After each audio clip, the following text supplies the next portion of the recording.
Hello everyone on and off the Boonary. I'm Chara and welcome back to my creepy Catwalk commentary. My lovely little coffin cozy recap show and look review for the Boulet Brothers Dragula Season 5. Alright, before we even get into this episode, I need to talk about a couple things. So it's currently 1 in the morning for me, the night the episode premiered. I've been in drag for 8 hours now, I believe, give or take. I had a cute little stream this evening. We've been getting put up on the front page on Twitch, so it's been really lovely over there. So I'm going to Chicago this weekend. I'm going for my drag sister's birthday. We're taking a little girls trip. Also, we're doing some gigs while we're up there, so I will be performing on Saturday. So I'm gonna be a little busy.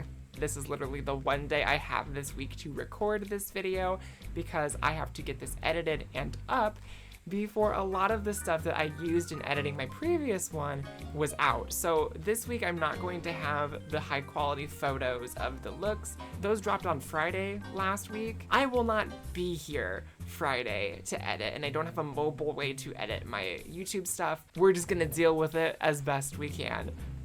The goal is to have these episodes up by Saturday every week. Realistically, that may not happen all the time. This week, unfortunately, because of me being away, I'm not gonna have time to get the art done in advance of this video being out. So I will still be doing a play along look for episode 2.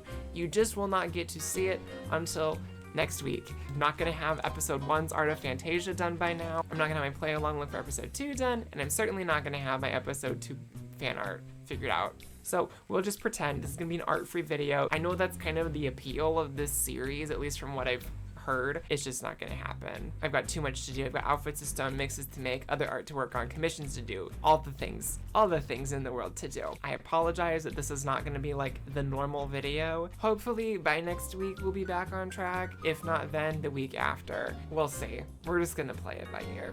And thank you for 200 subscribers. We hit 200 after episode 1's review came out. Hopefully soon we'll be hitting that 500 mark. That's the goal.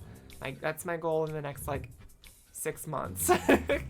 Alright, so let's get into this episode finally. So like last week, we open up with this black and white old horror movie vibe, opening cinematic, Swanthula saying, "Give me the power, I beg of you," with the least amount of conviction possible. I thought was so funny. Okay, so after that, we cut back to the lab. Everybody processes back in. Before Satana comes back into the room, everybody takes a little vote. They all think JK is going to be the first one exterminated, mostly because the look just was not up to snuff. The cardboard and the headpiece was not painted well, apparently. The fact that it was Amazon drag, it just looked cheap compared to everybody else. It lacked the finesse of everybody else's look, which I think is going to become a recurring theme throughout the season, in all honesty. Then Satana comes in, talks about the extermination challenge, talks about how, she was very brave to do it. And in my opinion, she could have just stopped there. But no, this is Satana we're talking about, and she continues on. Yeah, not a lot of people in this cast could do this. Girl, do you ever get tired of trying to flex superiority on other people? Again, like I said last week, I'm sure she's a lovely person in real life, but the energy of her character on the show, I personally just cannot stand. I just personally know people who act like that, who they could just say, yeah, I'm really proud of myself. I did something that was really scary and I did it. She has to use it as an opportunity to dog on the people around her. I just don't like people like that. So then the Boulets appear on screen, and with the way they're disseminating this message to the lab, they are certainly not beating the allegations. That at some points they are just straight up copying beats out of Drag Race's book. So then the monsters learn that their fright feat for this week is a trash smoothie, and it has jellied eels and chitlins and some animal's kidneys, I think, and juice from a dumpster, and who knows what else. Vomit City. That would be me. And quite frankly, I have avoidant restrictive food intake disorder, so if they would have brought something like this to me and said, here you go, good, drink this, I would just go, see you at the premiere, everybody, bye, and I would just leave. That's why I just watch the show as a viewer and then share my opinions on the internet. So the winner of this fright feat gets to inflict the curse of the Teletubby toilet bowl. Run both Yovska a check for the look and Kendra a check for the line. So they are told that if they get hit with this curse, they have to paint get dressed, and get ready for the rest of the day in a heavily used porta potty. Again, vomit city. Absolutely not. Maybe I'm just, a woman of substance. No. I may not be able to see shit in terms of doing my makeup, but you would certainly be able to see shit everywhere else.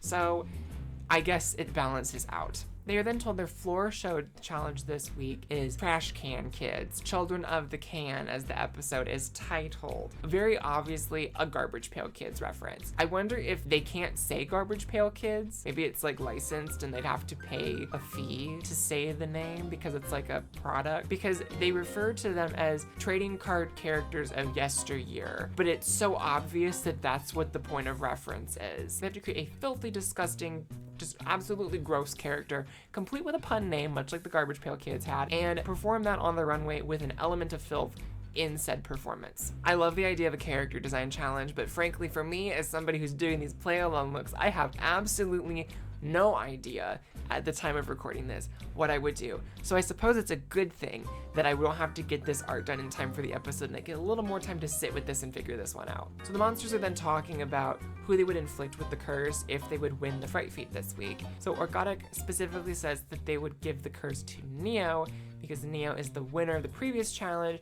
She's proven she's heavy competition, and this would be a way to hinder her a little bit, maybe. Assistant walks in, they start getting handed all the pitchers with the trash smoothie, and then eventually, in the middle of the table, Israel comes out and puts an 11th one. So to me, obviously, Jay's gonna come back. Elimination last week was a fake out. Nobody goes home. Surprise, surprise. We all kind of saw it coming. And then cut to Cynthia with this incredible read. Amazon certainly living up to their return policy. Claps for that. That made me tee-hee quite a bit. It's made very clear that Jay and Cynthia just do not get along. They do feel like they are two kinds of people that are just slightly too similar that they don't get along. So then they do the Fright Feat, everybody's gagging, and not in a good way, on the verge of throwing up, which has made me as a viewer hit the verge of throwing up, because if there's one thing I don't like, it's listening to people gag and be nauseous. Oh no, no, no.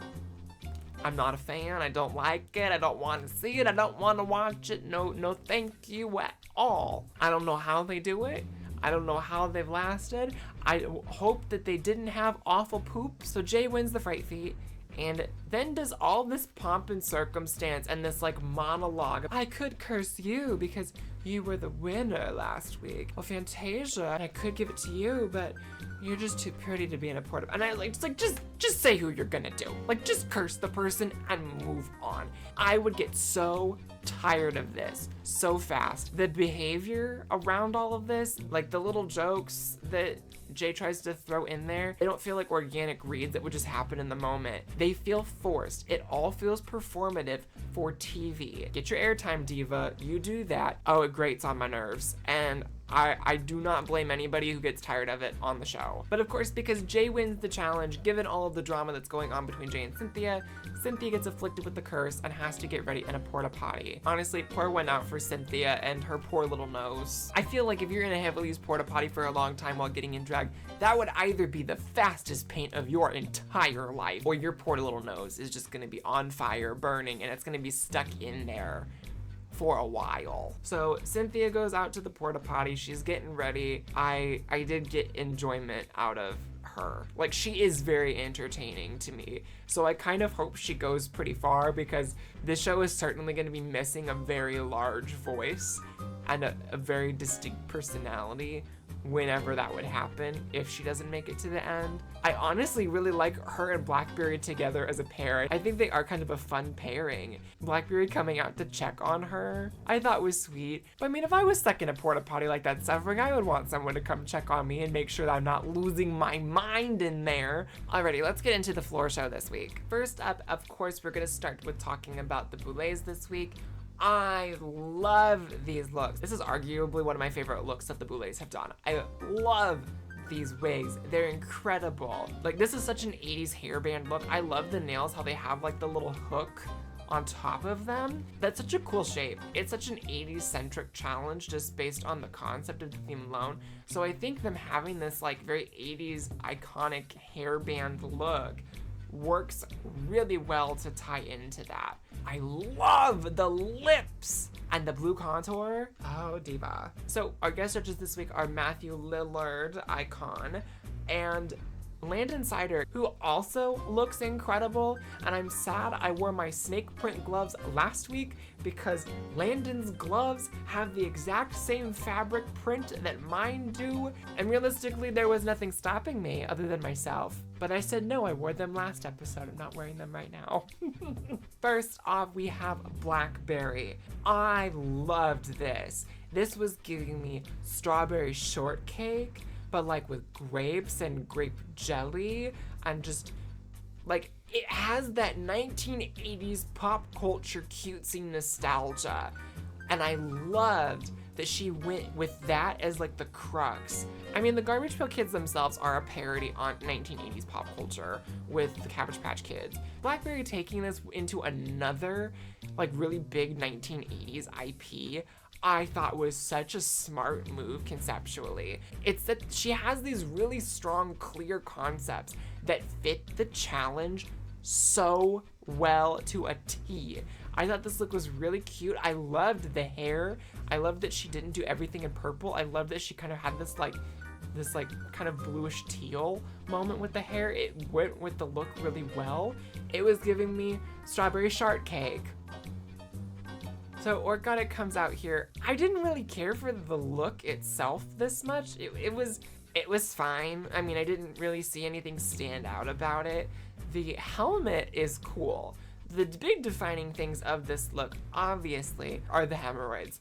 The fact that the hemorrhoid head is big and round, and it kind of also brings the shape of the Garbage Pail Kids into that, like the big round cartoony head. That's a really smart choice, and it worked really well. The performance aspect of pooping out of the mouth.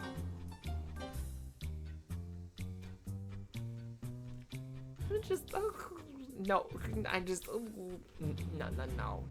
don't like poop. No. It just was not fun for me to watch as a viewer, and I know it was a really little part of the performance, but it was gross.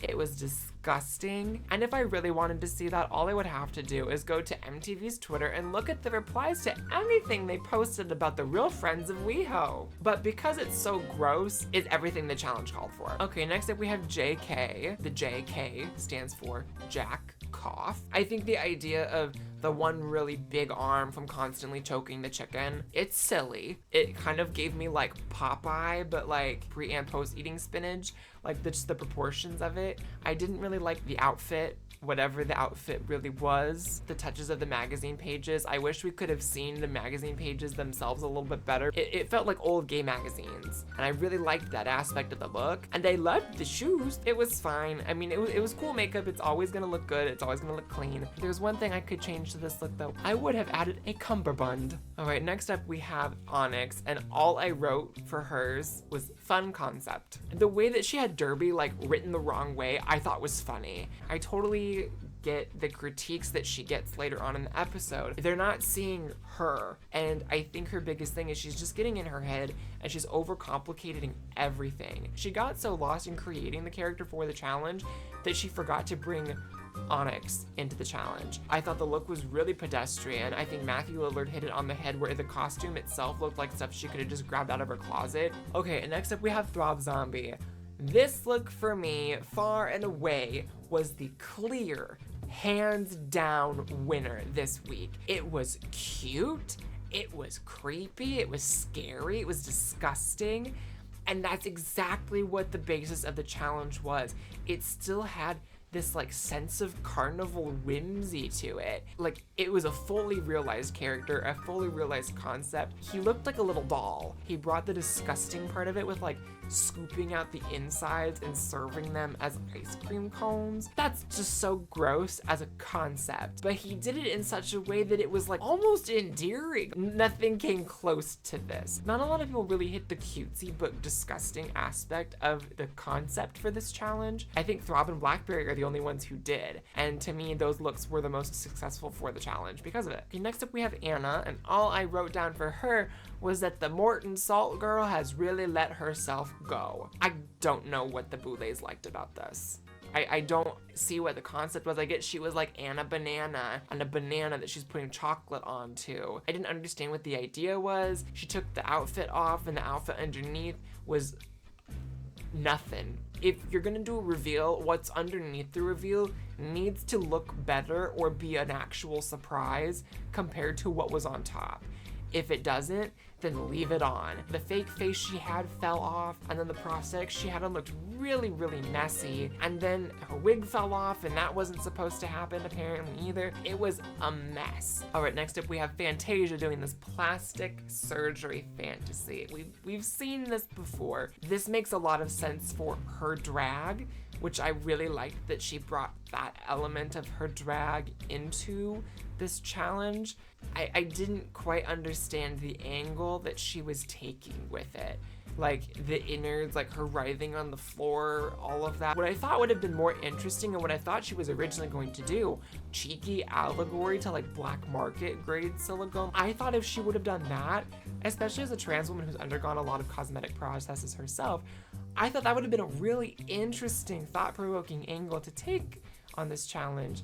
So when she was just, I'm on the ground and there's organs coming out of me, and I have red contacts, I didn't see the cutesy, whimsy, grossness in this challenge. It was a concept that was executed well. I just don't think it fit the challenge as well as some of the others did.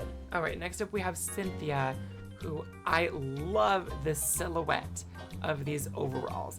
I definitely see, like she says in her Meet Our Monsters video, where she's taking more of a fashion-y approach to things. Definitely see that here with the costume and the garment for this piece. However, I did not at all get that she was supposed to be a meth head. I'm not exactly somebody who surrounds themselves with people who smoke meth, which I guess shows you how I don't really pay much attention to where I live, because where I lived growing up was known as like the meth capital. That's the stock I hail from. I didn't know what the performance was. I didn't get it. Like the look itself was okay. I just didn't think it was done in like the most effective way. Okay, next up we have Jarvis. I got his concept almost immediately. He's supposed to be kind of like one of those, almost like Slimer from Ghostbusters, where it's like the ghost that doesn't have legs, where he's just kind of floating around. I got that kind of silhouette from that like front flap piece and the headpiece of the bodysuit. And then I thought the idea of Play Dead magazine and boobs inside with like the ghost girl centerfold, I thought that was really cute, and it clearly is his drag. Jarvis's point of view as a ghost in this challenge. Great job in that regard. The outfit itself, it was okay. It was fine. Another masturbation concept with a dick that spews. I think it got the placement it deserved. All right, next up we have Nyahulu. When I first saw this, I really liked it. I loved the face. I love what she does with the makeup detailing. This looked really cool. The hair was cool. I liked a lot of the spider details. I also really didn't get why the Boulets said it was the best looking. I thought it was among the best looking. It is very much Nyahulu's drag. I don't know if I would see this as like a Garbage Pail Kid character. And I do agree with the critiques that she got that she had maybe one too many ideas going on. But to me, this look did not have the whimsy. It had the grossness, it had the disgusting, it had the horror element, all there. But I don't think it had the cutesy whimsy fun that this challenge kind of called for. I just did not think that this look was as successful for the challenge as the Boulets and the judges clearly did. It just wasn't for me. And then we have Satana. Personally, I thought this prosthetic looked really bad. I did not like this. Again, I did not get what her character was supposed to be. I did not understand what she was doing. I didn't understand the performance. They show this shot of her when she's in the lab, like putting the prosthetic on, and it was like muscle aperture, like around the neck and the collarbone. And I thought she was going to do this thing of like peeling off skin. And I thought, oh, that might be kind of interesting to see her do something like that. And then she just went in a completely different direction. She was just this kind of like muscly devil person with a prom dress. Again, I don't know. I wasn't a huge fan of this either, in all honesty. I just am not impressed with what she's delivering in these floor shows. So the Boulets, in their little conversation between themselves, only talk about a handful of the contestants. So 2 of the 5 people they talk about end up being safe. The other 3 are not the winner, but the winner last week, and then someone who was in the bottom the week before and in the bottom again this time, and somebody who, in my opinion, was clearly the worst in the challenge. So in terms of like the storylines of the episode, really Onyx and Jay were the only ones that like got quite a bit of like a storyline setup. I thought it was kind of odd that they only talked about those 5.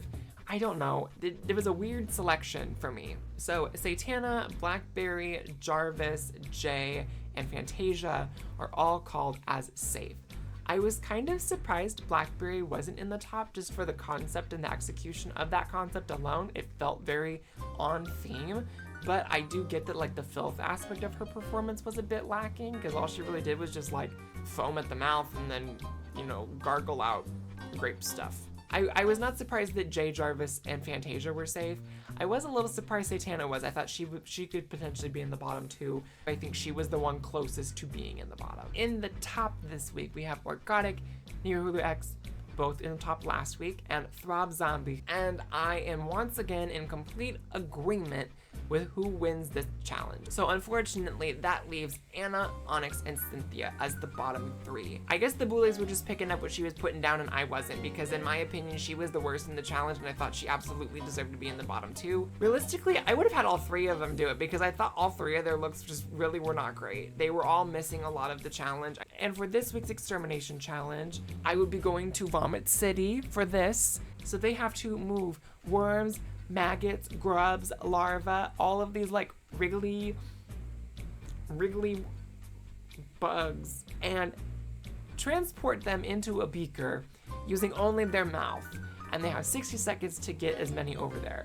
So having to put your face in all that and then put it in your mouth and then, oh no, just disgusting, which I get is the challenge. Props to them both for trying, but Cynthia clearly has way more of these little creatures in her beaker than Onyx did. I think the right decision was made, and unfortunately Onyx is exterminated from the competition officially as our first real extermination of the season. For my sake, I'm glad I don't have to see her do any of the sideshowy things. For her sake, I wish she would have done them, because then maybe she would have lasted a bit longer. I did think she was a fun character to watch. I did like her as a person and her personality, and I find her very relatable of like, she's just doing way too much and overcomplicating things. So the setting for this is so freaking creepy with these little dolls everywhere. I really loved that the dolls that they used for this, you see a little bit of them in the opening, which I didn't think much of it, but I loved that the fact that these little dolls that they had for the extermination scene were the top 3 this week. And I thought that the death scene was so silly. It was so slapsticky. Throb's doll in particular is so unsettling. I would not want to like be sitting in a dark room with that doll looking at me at night. R.I.P. Onyx, see you at the reunion. And there we have it, episode 2. Again, I apologize for this episode not being like the standard format. So hopefully this episode will be an outlier and we'll be back to normal next week and you'll get to see my play along looks for both episodes 2 and episode 3. I will be posting episode 2's play along look as soon as I finish it. So if you haven't followed me on Instagram already, be sure to go do that. Like the last 2, I will be doing a behind the scenes over on my TikTok where you can see my concept sketches and just some idea rough plannings of things. And as always, be sure to like, comment, subscribe, and while we're at it, what other 1980s pop culture IP do you think would make for a fun Dragula floor show? And as always, be kind to yourself, be kind to others, don't take life too seriously now. And we will see you next time. Until then, toodaloo!